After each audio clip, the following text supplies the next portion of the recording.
a biological male claiming to be a transgender woman, won the 2018 UCI Masters Track Cycling World Championships in Los Angeles over the weekend.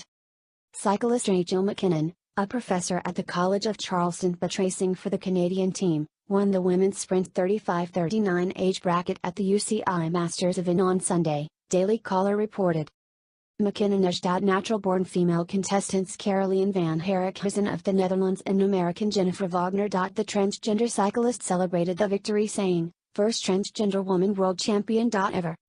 Also, in response to Twitter critics, McKinnon spoke to lowering testosterone levels in sports. On Twitter, McKinnon said, "I'm still forced to have an unhealthily low endogenous testosterone value. It's virtually undetectable. It's solo. Way below the average for women." McKinnon has been a critic of forcing transgender athletes to suppress their testosterone.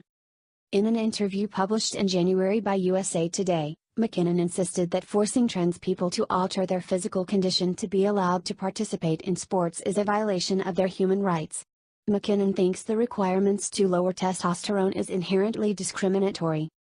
"This is bigger than sports and it's about human rights," McKinnon said. "By catering to cisgender people's views, that furthers transgender people's oppression. When it comes to extending rights to a minority population, why would we ask the majority? I bet a lot of white people were pissed off when we desegregated sports racially and allowed black people.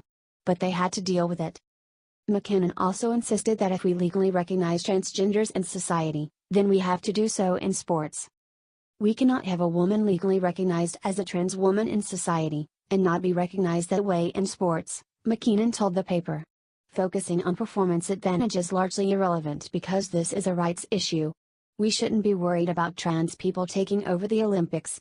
We should be worried about their fairness and human rights instead."